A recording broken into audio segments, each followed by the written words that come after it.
It's taking blood flow and nutrients that would be available for other parts of the body. So you have now less, your body now has to send more nutrients and oxygen there. In that, the distribution of. Okay. so what happens then is if your body is now sending blood, nutrients that are in the blood, and oxygen is part of your body, then other parts of your body don't have available. Other parts of your body, including things like your brain, your heart, your skin, your kidneys, your abdomen, and you're consuming ATP. If ATP is used for flexing your muscles, there's less available for digestion, there's less available for other organ function, there's less available for synapse firing. It's like the electrical signals and the chemical signals that are used in your nervous system to either take in information from the outside world, so like the sensation of touch now that I'm experiencing, or for me to send motor function from my central nervous system into the muscles. Those signals, you have less energy to achieve that. Furthermore, if a muscle is chronically constricted, right, everything's packed in pretty tightly in your body. So you have like your venous system, your arteries and your veins, and then also your nervous system. Everything's packed in pretty tightly.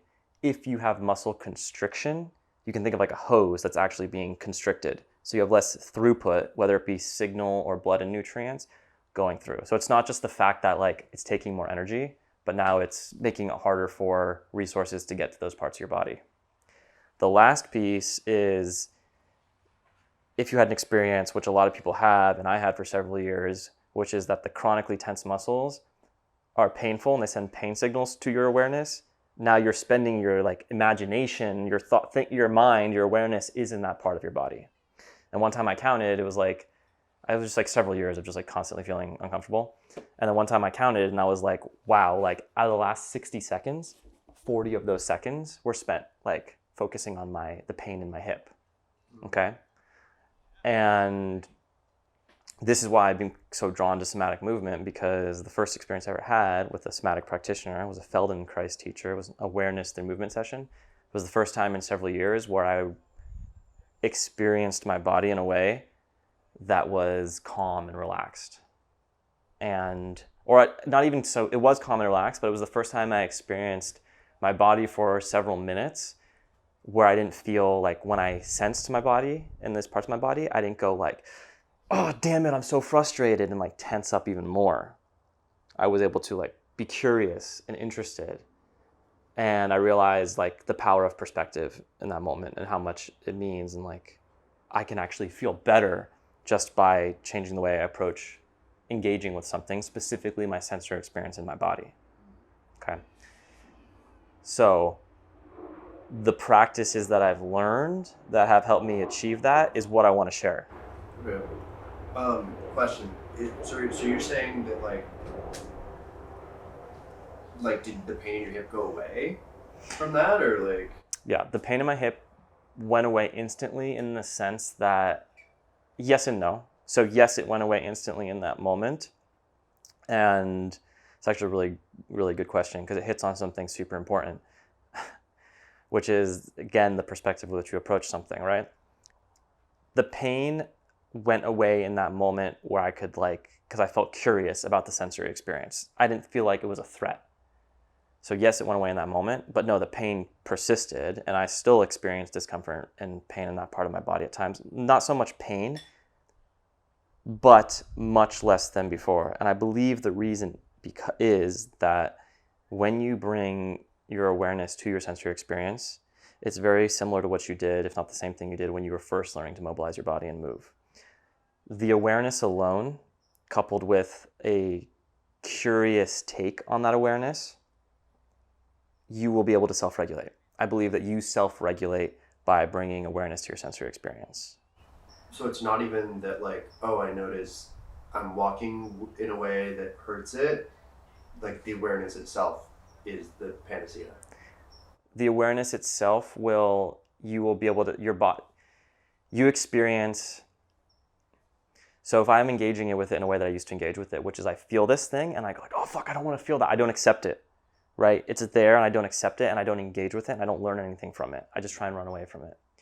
When instead I can sense it and accept that it's there and instead of looking at this thing and being either overwhelmed by this wall that I feel like I can't surmount, or this like very ugly thing that I don't want to engage with, if I can learn more about it, I can maneuver myself into a different position with it and eventually move past it or see it from a different angle. And it changes instantly. But it also helps change in those micro, like progressively change, because now what I believe is happening is going back to muscle tension, right? My body's going like, it doesn't have to be that tense. Like, you don't need that. So how does this develop in the first place? Well, like, we're all going to start moving efficiently. When you're a baby, you don't really have a choice. Like, you don't have the luxury of strong muscles and like inefficient movement. You can't really do it. So you're super immersed and engaged in the sensory experience. You're like, okay, like I can barely move my neck. Like, how can I move my neck a little better? And you leverage the mass you have in your body already, like the structures you have in your body already, to move in ways that are very elegant.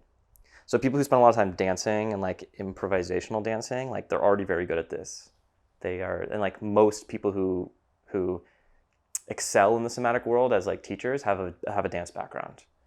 So I'd say like to achieve probably like 80% of what I try to teach to people, you could achieve through just dance. And not like going and choreograph and like, for lack of a better word, like lifeless dance, like actually dance where you feel your body and you sense things. So like gymnasts, right? Anytime that's any activity that people do where they're just like have to be really engaged with the internal sensation. All sports share this, or most sports share this. I'd say sports like, you know, soccer definitely have it too, but you're also engaged with like the ball and the other people around and other things going on. So it's a little bit less like that. There's something interesting there about like there's no like shortcuts to getting out of pain. Yeah.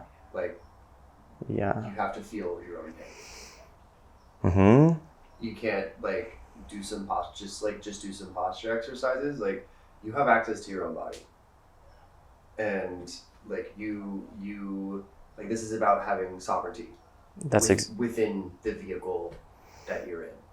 And like, yes, you can definitely get somebody to come and help, but there's only so much that can be done without you as the operator of the vehicle, like not paying attention to like the signals that your vehicle is giving you. Yeah. So good. Like, why would a person, you know, or from my perspective, many people that I meet, if not the majority of people that I interact with, don't have the sense of sovereignty in their bodies. Of like, and that was for me too, where I was, you know, I feel like I need to consult an expert. And I distinctly remember one time being, developing a knee injury from soccer and it was just not getting better ever. And I had access to enough money at the time through my job and enough like healthcare resources, physical therapy, and the internet, like information, and time. Like, I had everything I feel that someone needs to get better. And I just wasn't getting better. And I kept re-injuring myself. So there was a certain point where I realized like, my belief at the time was like, there's something wrong with my movement pattern. Like, my movement schema is conducive to me re-injuring myself. And how do I fix this? So I went to experts that I thought could help with that. And I do believe that there are experts that can help with that. I'm sure of it, like that there are.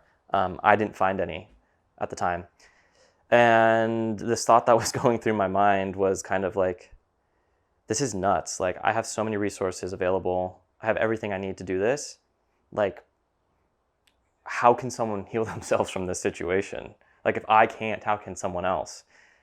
And it was that piece of the awareness and like the incremental. So this is the interesting thing that I wanted to touch on earlier that you said. You asked, did you feel better right away? And yes. And having a history of pain coming back and just like, maybe it goes away for a second and then it comes back, is terrifying. And I found it terrifying to experience my body in a pain-free way, because it was like, I don't believe this. This is too good to be true. And part of the practice is being able to be brave in the sense of following pleasant sensations in your body. And that's really, really hard. And it's still like, I can actually feel myself being kind of like scared, or like have some sort of like empathy for someone in that position right now as I'm talking about this, because I still have trouble with it. But you can do that. Like, you can allow yourself in any given moment to follow whatever sensations you're feeling that are coming up. And it's okay to experience pleasant feelings in your body and to follow the pleasant sensations in your body. It's okay.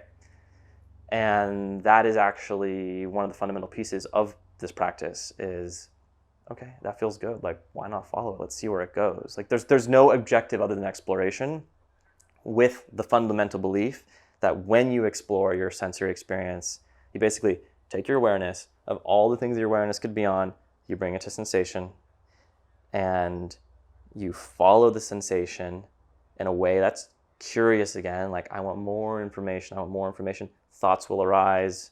You might have like some other random perspective that comes up, but like, can you bring it back to the sensory experience? The belief is that you will self-regulate. You will learn to move in a way that feels better, that feels more pleasant, that feels more fluid. And you can do this at any time. So like, no matter what the external stimulus is, that's creating some sort of sensory experience in my body at any given moment. And I can use that as my guide. Now, is this something that you need to do like 24/7? Sure, maybe you can. I think it'd be kind of cool. Then I would imagine that experience is kind of just like dancing through the world, and I believe that some people do that. I believe I do that more than most people. I'm not going to pretend to be like the world master at that.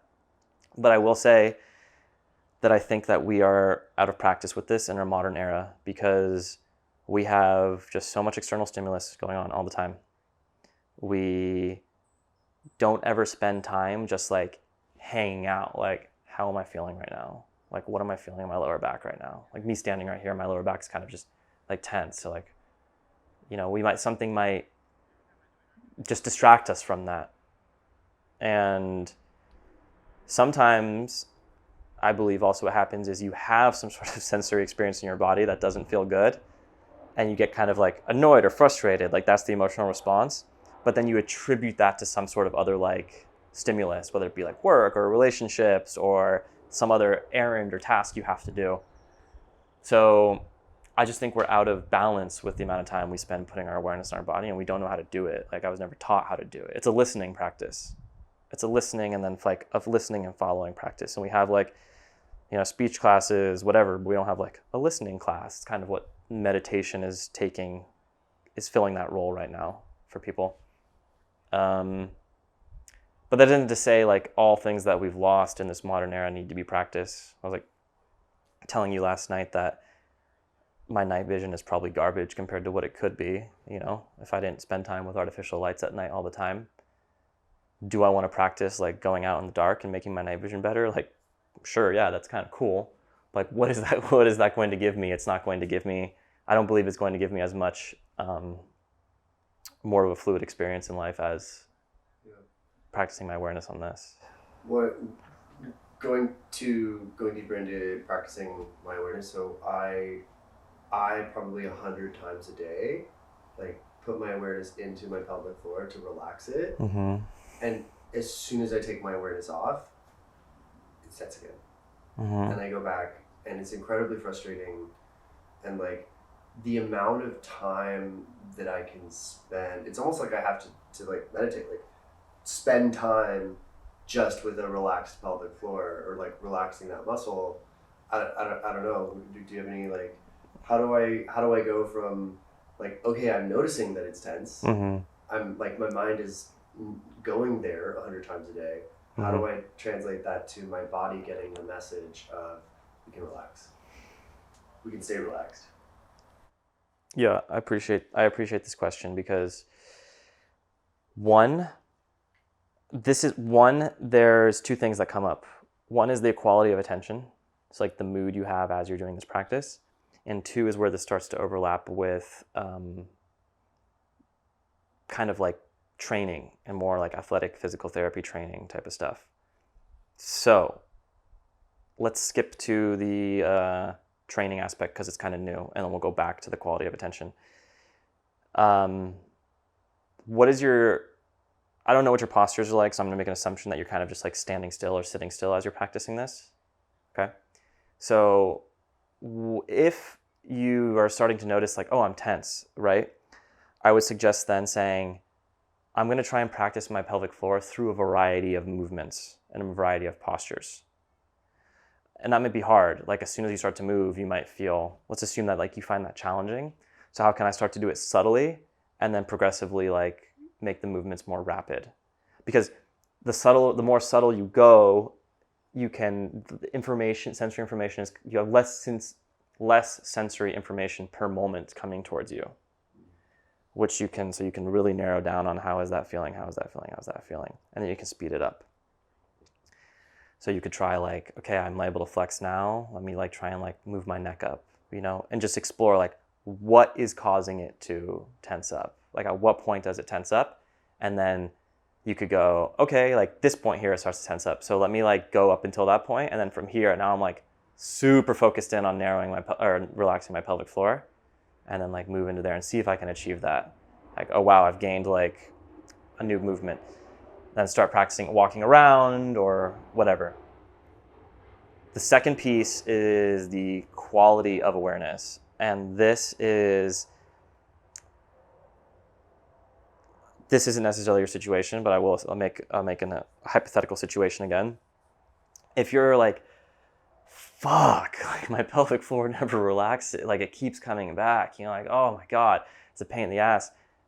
It's not really an exploration as much as it is like, I have an objective here that I need to achieve. So, and I guess these two are related, right? Because it's like at a certain point, how do you make it more fun? Like you just need to add more, movements through it. I think that's interesting about the moving while paying attention and like figuring out the trigger. So it is because they kind of go hand in hand. Like it is an exploration. The training is an exploration. So having that curiosity of like, okay, at what point do my muscles tense up? So I was noticing it was tensing a lot. I think my lower back was sore. I haven't been stretching, and everything's like, I was just tensing because I was in pain. I was uncomfortable. And that's another thing too, is to allow yourself the freedom of moving your awareness around. Because you're following the sensory experience, and you're trusting that following the sensory experience is what's going to give you that self-regulation, and that's the practice itself. So even if it starts off, the best way to start it off is to say like, what part of my body is calling for my attention right now? But let's say you do want to focus on the pelvic floor. Okay, so I'm going to intentionally bring my awareness to the pelvic floor. Be ready to accept that other parts of your body are now going to draw your attention, and bring that same quality of attention of like mindful. So you can say compassionate, friendly. Sometimes it's easy to like, you want a dialogue. You basically want to have a dialogue with like your awareness and your sensory experience. Those two things are interacting, and you never have total control of your sensory experience. Like you never do. Like we're being thrown around on a rock through space, right? And even on this rock, like there's wind blowing on me right now. Like there's sounds coming at me that I don't have control over, and they're creating some sort of, so I'm always dialoguing with the outside environment. Like, how do I want that dialogue to be? Cats run past your feet. That's not going to be on camera. I know. It's just cute though.